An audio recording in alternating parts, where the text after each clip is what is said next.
What's going on, ladies and gentlemen? I am the Crypto Crow, and what a weekend it has been already. Here we are.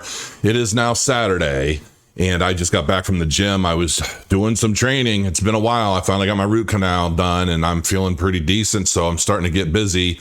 Make sure, if you haven't, follow me on Ko-Fi.com. The link is right here. It's Ko-Fi.com/CryptoCrow. I've got some freebies. I've got my metrics Excel sheet there you can get for free. The Crypto Decoded magazine you can get for free. And you can even download the Crow Your Coins theme song if you want. So check that out. Obviously, of course, we've got Crow tokens over at ViFi.io. The best shitcoin on Cardano. That's all it is for now. We'll see if anything else comes of it in the future. Now, we're going to be talking about Solana today. Why? Because it's been doing phenomenally well. And I have to basically call out what I see. Solana has been pumping. Now, it's been in a pullback of late. However, since all the way back here on October 12th of 2023, it has come up and peaked out at over 226%. I call that success. I think Solana, having gone from $30 to a peak of $68 in a matter of just a month, I'd say that's doing pretty well. But the question is why? Now, many of us, we look at Solana and we look at its history and its relationship with FTX and the fact that, Sam Bankman-Fried loved it and owned so much of it. We see a lot of the bigger, kind of the more institutionalized YouTube whales love it. We see basically the money loves it. And they have had a lot of money to try and establish a narrative about this project that has sucked in quite a few people, I won't lie. And, in some elements of the technology, apparently isn't that bad. It's more of a centralized project than most out there. Not completely, but it's more of a centralized product, I think, than most.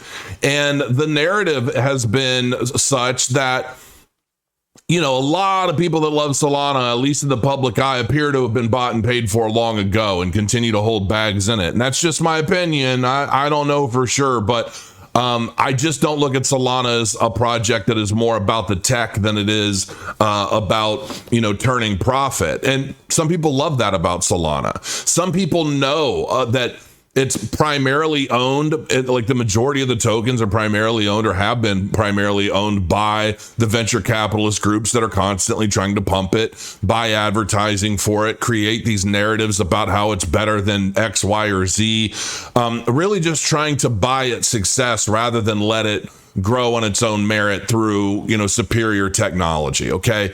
And I've been very much not necessarily against Solana, but definitely not for Solana.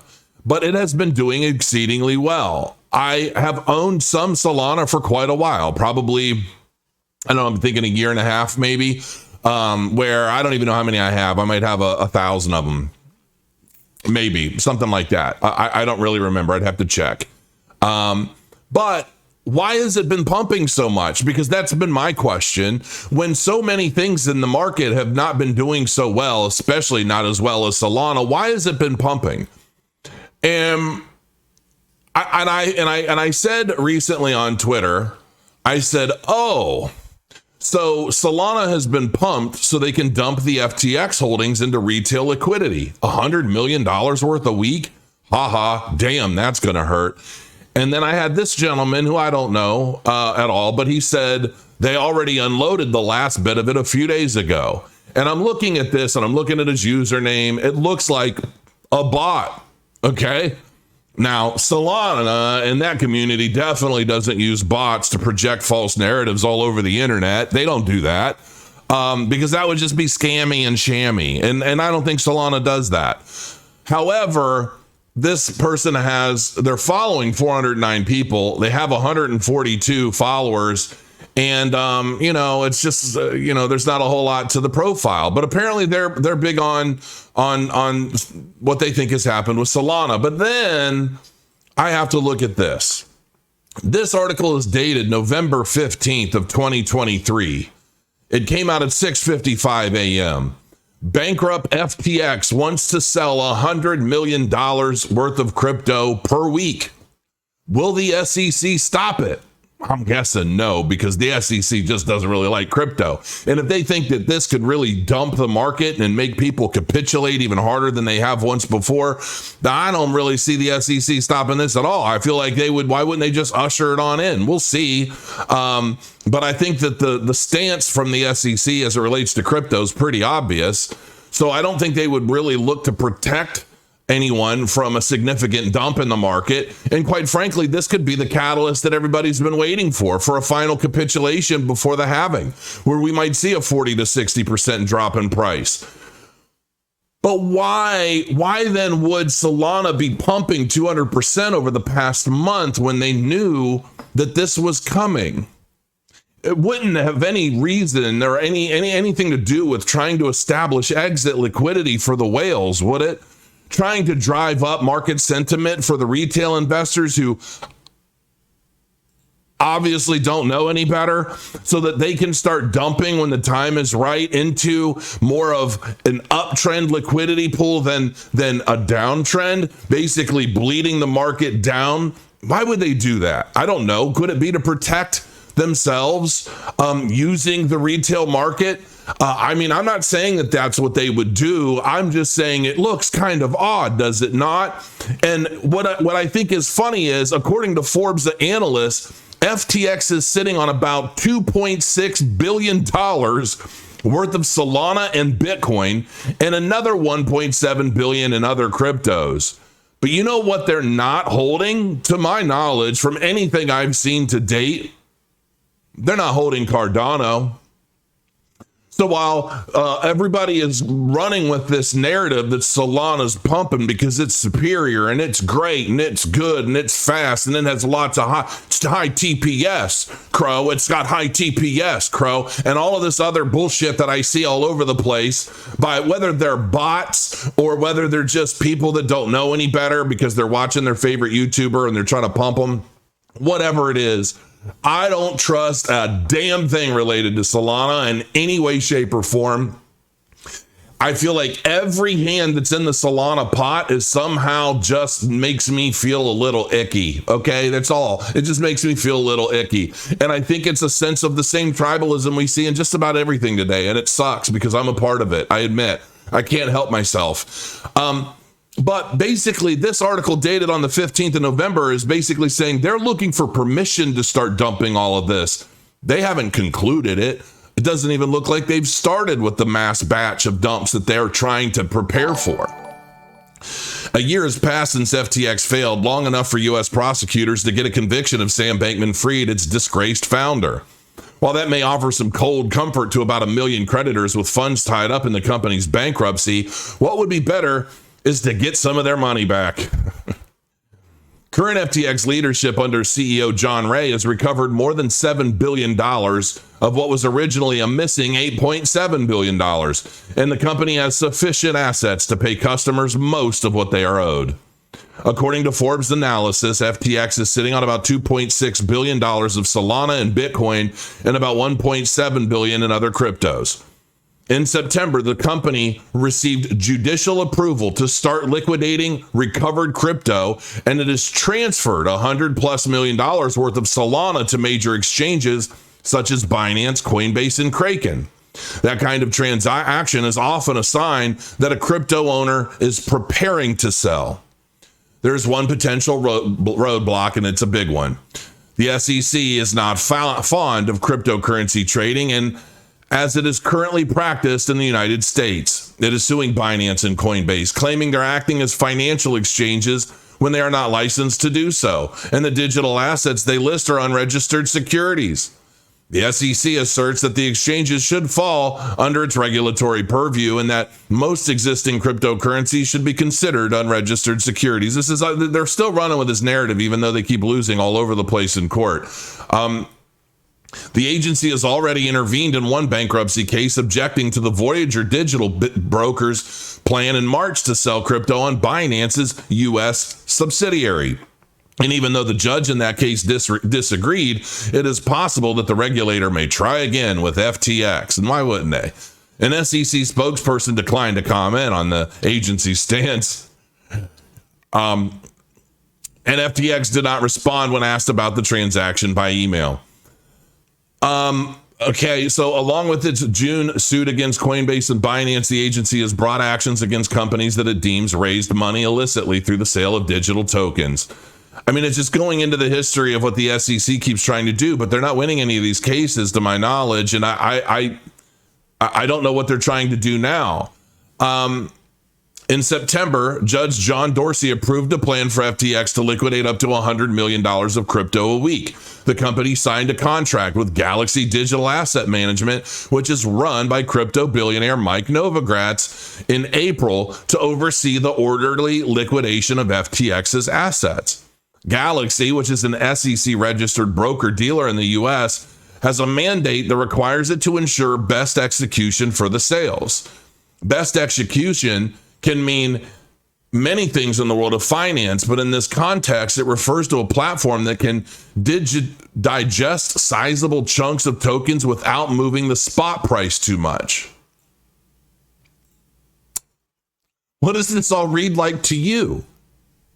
I wonder. And I'm not saying that Novogratz, I've never met Mike Novogratz. I know he follows me on Twitter. I follow him. And I know that he hasn't had a lot of luck in the crypto space between Luna and I guess FTX. And it seems like the big things he tries to go into never seem to pan out. But it is what, EOS was and I'm pretty sure he even got a Luna tattoo, didn't he? I mean, I'm like, oh, damn, should have been the Cardano tattoo, brother. You'd still be going. But this is easier said than done, as the market knows the FTX has $100 million worth of Solana to sell right now, and orders of magnitude more will become available in the coming years. Man. Savvy investors might try to sell their own stashes now to get out ahead of expected price drops, which would hurt creditors. I saw another narrative in there, basically in the comments, basically trying to tell me that them dumping these assets will cause the price to rise. And I'm like, okay, that makes a bunch of sense. Here, the FTX has been selling the whole time, which is what is pumping the price. That's how liquidity works. It's when their bags are empty, you have to panic. Saul. I'm like, where are these people getting these narratives from? I don't understand where, like, what planet are these people from? Explain in the comments to me how that works, how that idea works. I'd love to know. Because maybe there's a way I can profit off of that too, especially when the dump actually starts to happen, because I don't think that it has yet. I could be wrong. Maybe it has recently, and that's what this dump is now. They've been pumping it now for a month to prepare. Maybe it's already. Maybe they've started to liquidate everything. I don't really know. I'm just kind of putting the pieces together as I see them. I'm not guaranteeing anything because I have no idea for sure. I'm just saying the proof is here. I mean, they're saying this now. This article's only barely 3 days old, and let me see. So this article came out. When did the pump start? What date was this at the peak? So this was the 15th. Interesting. So it's been pumping for the past month. This article comes out at the 15th, basically saying they're looking to start dumping, and sure enough, look what happened there. Isn't that ironic? And more to come. But what hasn't dumped? I don't think Cardano's dumped with this. So listen, the whole point of this video is to just, like, people, you got to pull your head out of your backsides, because, you know, when you're playing with the big boys that have more resources, they have more clout, they have more money, they have more everything than you, they can make you believe anything they want to. And what's interesting is there are so many people that want that, you know, 260, you know, or $1,000. Like, I don't know. What's the narrative about what Solana is supposed to get to at the peak of the bull market? And I'm not even saying that it can't possibly do that, but I am very interested to see how quickly it dumps on the heads of everyone that are accumulating. It pumps like this because they think we're going to the moon and the bull market started yesterday. And I just, I'm sorry, folks, but I don't see it. And, you know, even here, we got a pretty decent dump all the way down. I don't know, man. Make your own conclusions. You know what I mean? Do your own research, but it just really doesn't take a rocket. I don't even follow Solana, and it really didn't take a rocket scientist to find all of this information about what's actually going on. Read it, the article. No, they haven't concluded dumping this stuff. This article just came out a few days ago, and when it did, then the price started dumping. Is that a coincidence? Are we trying to say that they got rid of $2.6 billion of Bitcoin and Solana all in the last 3 days, and that's as low as we got? I don't think so, folks. And there's more to come. $1.7 billion worth of other cryptos, and I've seen the list of a lot of the FTX holdings, and I'm almost 100% Cardano wasn't one of them. So when a lot of these tokens are basically being dumped onto the heads of all the retail investors that believe we're going to the moon tomorrow, that's the narrative, and you got to play it safer than that. Listen, it's Saturday. Enjoy your weekend. I love you guys. I don't care what side of the fence you're on. I don't care where you're from. I don't really care about anything. As long as you're good people, I've got nothing but love for you. You can believe whatever you want. You can invest in whatever you want. I hope everything you invest in goes exceedingly well, because really the whole purpose of me being here is just to try and help new millionaires become millionaires in the next coming cycle. And that's really about it. If I can achieve that, then my job is done. Until next time, crow your coins, and I'll see you soon.